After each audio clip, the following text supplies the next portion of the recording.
Salam jumpa pemirsa, senang sekali Jurnal Daai dapat hadir kembali menemani Anda. Kali ini bersama saya, Patricia Lovford. Dalam Jurnal Daai edisi ini, kami telah menyiapkan liputan untuk Anda mengenai Sekolah Beasiswa Insan Kamil Batutis Al-Ilmi dan keteguhan tekad untuk melatih diri di jalan Bodhisatwa.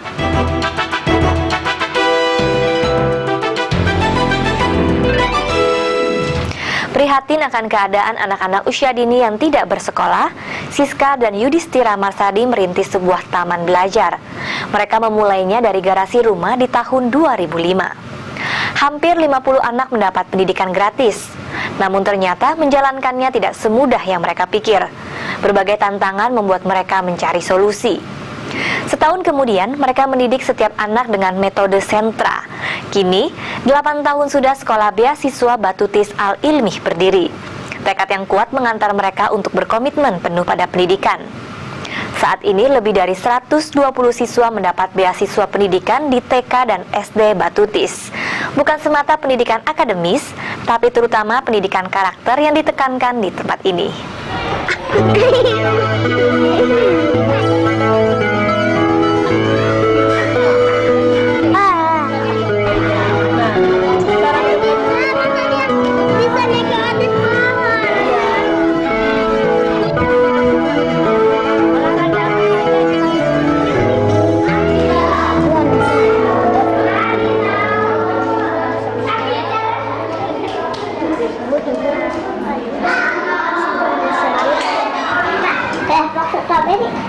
Strawberry di luar. Kelompok lumba-lumba ada lumba-lumba.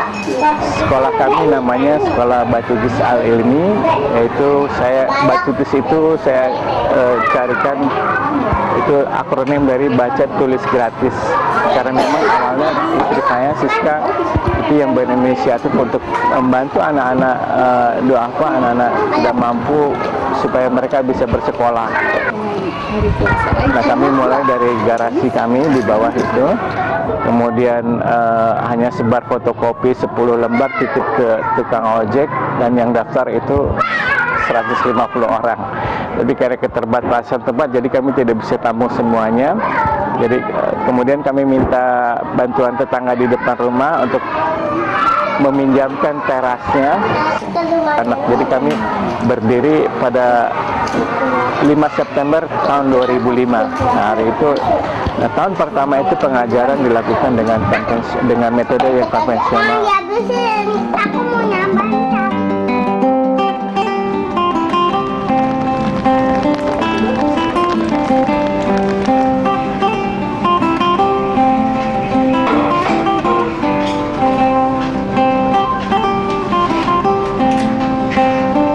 Yudhistira A.N.M. Marsadi dikenal sebagai sastrawan dan wartawan senior.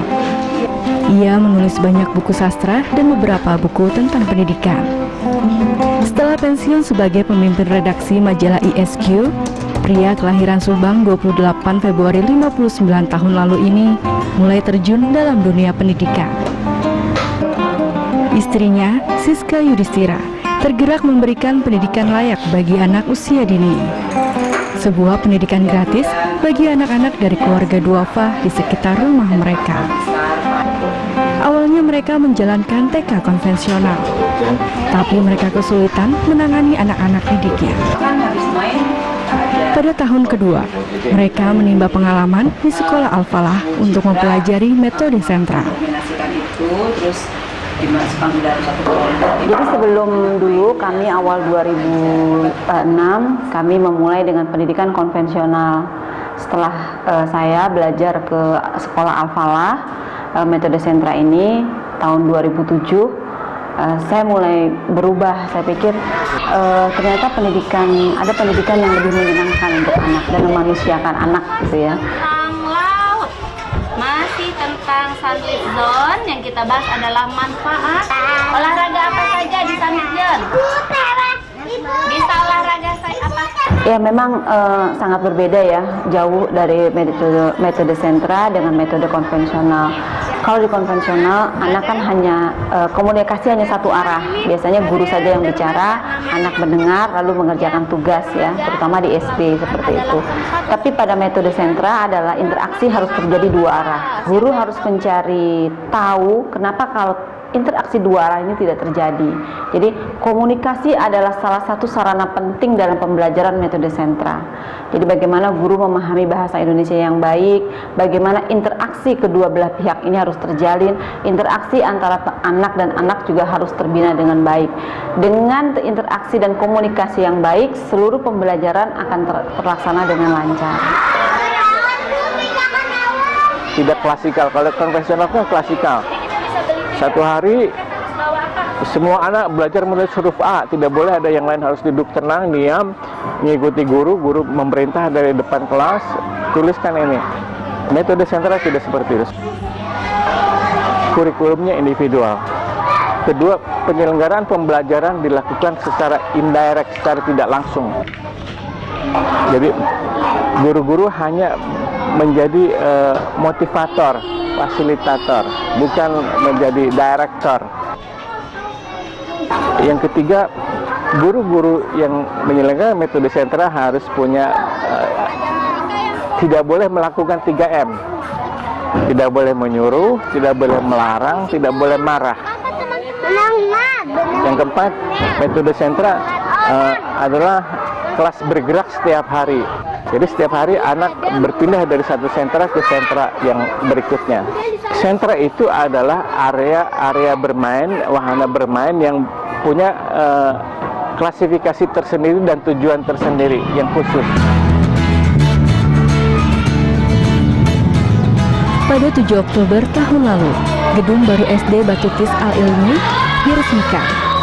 Yudhistira menjual beberapa lukisan karyanya untuk mendapatkan dana sebesar lebih dari 100 juta sebagai modal awal.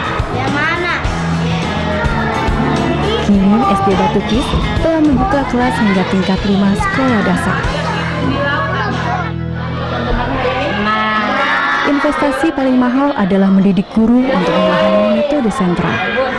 Guru adalah moderator, fasilitator, dan teman belajar. Saat ini di SD Batutis terdapat 11 orang guru. Anissa salah satunya. Awal masuk sini, awalnya itu kaget ya, sistemnya kok begini gitu. Sini metodenya sentra, jadi menggunakan metode circle. Jadi kita memberikan pijakan sesuai tema dengan cara membuat lingkaran kepada anak-anak dan banyak berinteraksi dengan anak. Kalau konvensional itu satu kelas itu kan bisa sampai 40 murid ya, sampai 30. Tapi kalau di sini kita satu kelas maksimal itu ada 13 anak. Jadi pendekatannya lebih mudah kepada anak-anak. Jadi gurunya itu tidak merasa grogi atau merasa bagaimana jauh dengan anak. Alhamdulillah semua anak-anak sini kalau misalnya belajar kita lebih seperti kekeluargaan seperti itu. Jadi mudah untuk menarik, mengambil hati anak-anak tersebut gitu.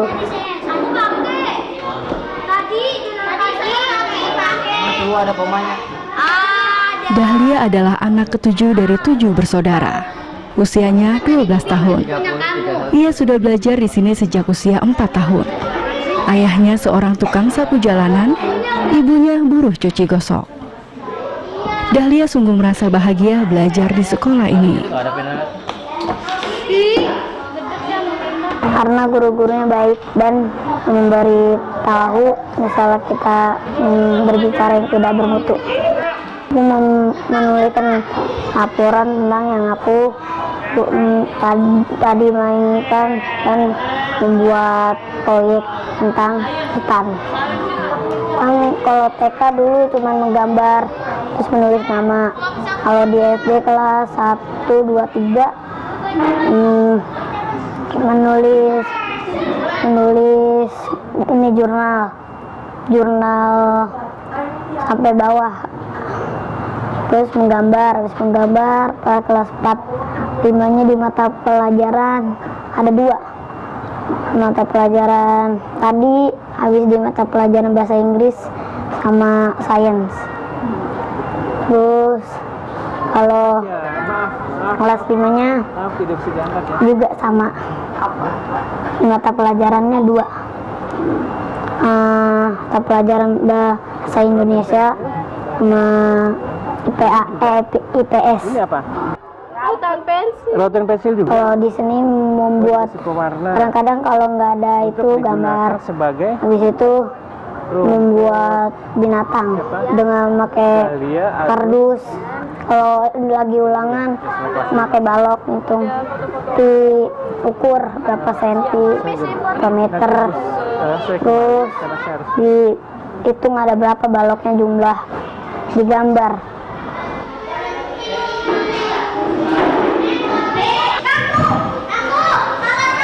Saya melihat perubahan yang luar biasa pada Dahlia. Dia menjadi lebih tenang, afeksinya menjadi lebih baik, kognisi juga berjalan sangat baik untuk dia. Dan yang lebih mengharukan buat saya adalah dia sudah berani mengutarakan apa yang menjadi keinginan dia, yang dulu dia tidak pernah berani untuk bicara. Dan Dahlia termasuk anak juga yang disenangi oleh teman-temannya untuk bersosialisasi. Dia sangat cepat. Ada 7 sentra yang diajarkan di TK dan SD Batutis Al-Ilmi. Ada sentra balok, seni, persiapan, main peran besar dan kecil, dan kelas intak. Melalui metode sentra yang diajarkan sejak usia dini, setiap anak diajak untuk menjalankan nilai mulia, seperti sikap hormat, jujur, sayang teman, rajin, disiplin, bertanggung jawab, dan banyak lagi.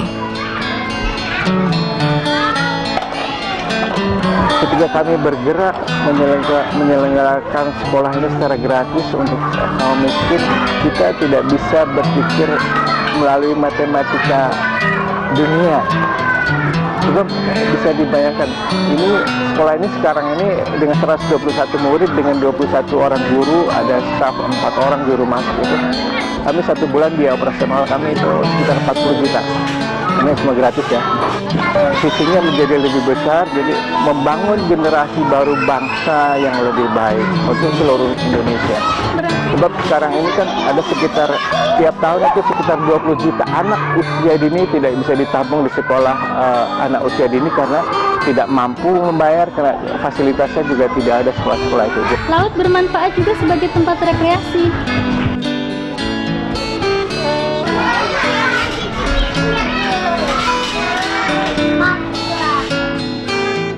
Membangun generasi baru bangsa yang lebih baik, lebih cerdas, mandiri, berakhlak mulia, bahagia, dan cinta belajar sepanjang hayat. Itu yang visi misi yang kami bangun dengan Batutis ini.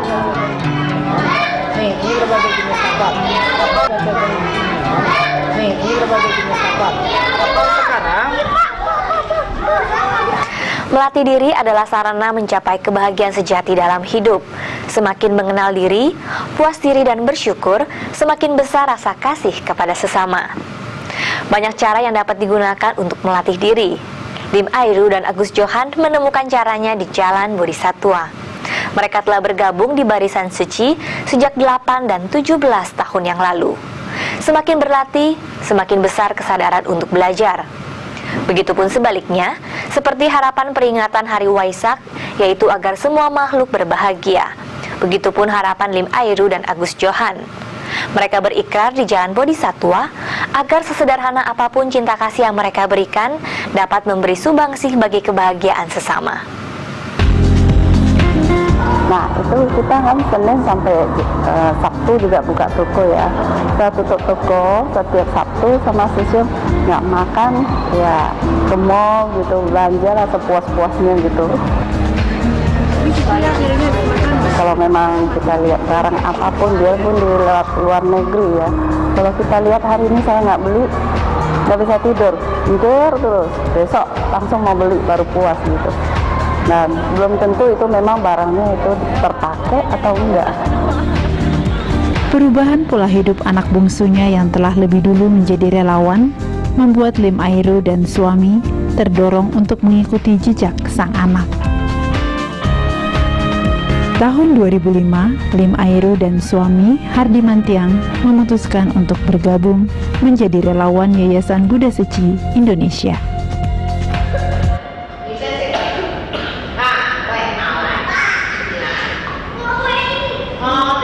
Mengikuti kegiatan kerelawanan adalah sebuah kesempatan untuk terus melatih diri.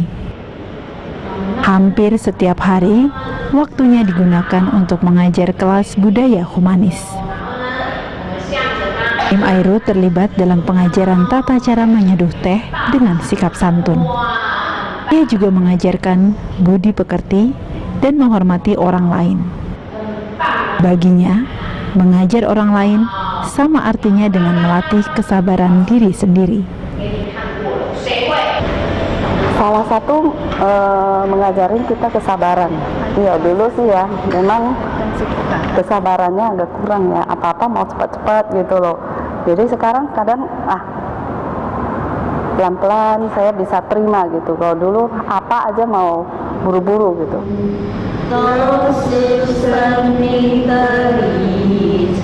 Melakukan gerakan isyarat tangan merupakan salah satu cara bagi Lim Airu untuk terus mengingat dan memperdalam Dharma.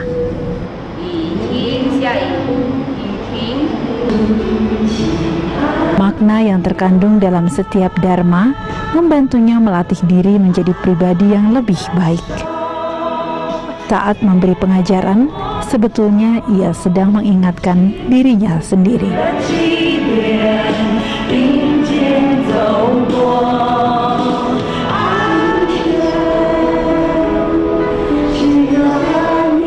Saya merasakannya. Dulu saya waktu sekolah, saya kalau mau hafal buku pelajaran itu susah amat. Nah, melalui So'i ya, isyarat tangan itu kan kita sebelum peragakan So'i kita harus hafal dulu lagunya pertama, kedua isi lagunya apa kita harus ngerti. Nah, kadang di lagunya suci itu dalamnya semua ada dharmanya master. Nah, kita sambil peragaan So'i itu pun dharmanya udah masuk ke otak kita juga.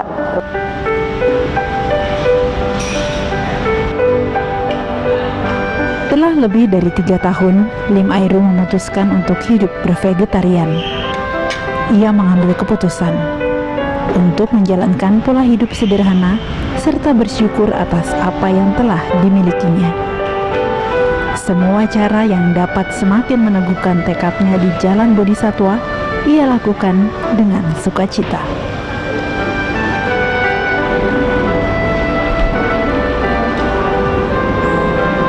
Mengasah nilai-nilai positif dalam kehidupan, membina hati dengan belajar pada apa yang dikerjakan, menjadi tekad bagi Lim Airu. Terus melatih diri dan memanfaatkan setiap waktunya untuk melakukan kebaikan.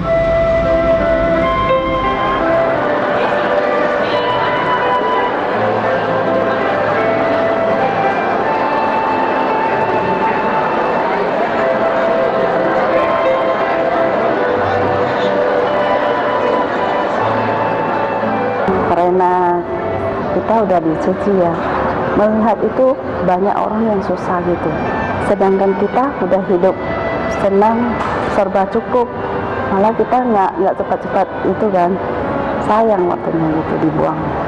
Seperti ajaran master ya, kita masih itu badan masih sehat, kita jangan sia-siakan waktu kita, dan ya apa yang bisa kita bantu kita pasti bisa, saya bisa jalankan gitu loh.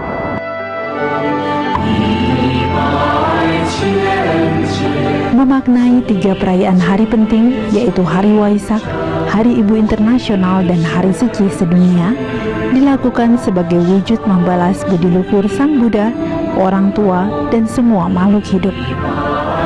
Insan suci bersama-sama mengukir doa dan harapan.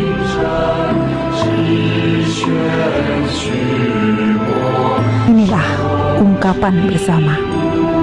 Sebuah doa akan dunia yang damai dan terbebas dari bencana. Inilah tekad. Sebuah harapan untuk terus melatih diri, mengembangkan cinta kasih di dalam diri, dan mempraktekannya dalam kehidupan. Karena permasalahan di dunia hanya dapat dipecahkan bersama-sama, menggalang kesatuan hati adalah hal yang penting.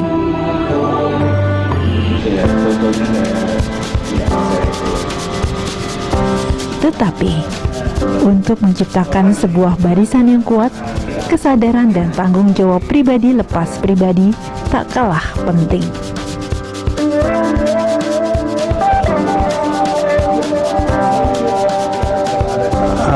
Harapannya itu kita sudah tahu jalan Cici udah begitu baik. Kita tentunya mau pertahankan supaya jalan itu. Harapan kita tentunya generasi yang akan datang itu semua bisa paham tentang ajaran ini. Ajaran ini sebenarnya untuk masyarakat semua. Agus Johan telah bergabung dengan Barisan Seci selama lebih dari 17 tahun. Semua orang biasa menyapanya Atiam. Semakin lama bergabung, tekadnya hidup di jalan Bodhisatwa semakin kuat. Melalui dedikasinya dalam setiap bakti sosial dan kegiatan lain, Atiam menemukan kebahagiaan. Ia memilih untuk menjalani hidup dengan sederhana. Semakin mengenal diri sendiri, merasa puas dan cukup, semakin bersemangat untuk membahagiakan sesama. Master sudah selalu mengajar kita itu harus tulus hati. Kita menjalankan sesuatu itu benar-benar pakai hati. Kita harus contohin sehingga masyarakat yang lain, generasi yang akan datang lihat, oh ini benar-benar. Peringatan Hari Waisak membawa harapan untuk kebahagiaan semua makhluk. Ikut berbahagia melihat pihak lain berbahagia adalah cermin sikap rendah hati. Mengenal diri sendiri, terus memperbaiki dan melatih diri adalah upaya menciptakan kebahagiaan itu dalam hidup nyata sehari-hari. Benih yang kita tebar akan kita tuai. Karenanya, menanam benih kebaikan akan menuai kebaikan pula. Salah satu sarana menanam kebaikan adalah dengan terus melatih diri. Melatih diri adalah membina karakter dan berupaya memperbaiki perilaku sehingga kehidupan bersama menjadi harmonis. Jadikan hidup penuh makna karena setiap peristiwa mengukir sejarah. Jika Anda memiliki saran atau kritik, silahkan kirimkan email ke jurnaldai@daitv.co.id atau melalui SMS dengan format JDI spasi nama, saran, dan kritik Anda, lalu kirim ke nomor 0852 8580 8559. Akhirnya saya Patricia Lawford mewakili seluruh kerabat kerja Jurnal Daai mengucapkan terima kasih atas perhatian Anda. Sampai jumpa.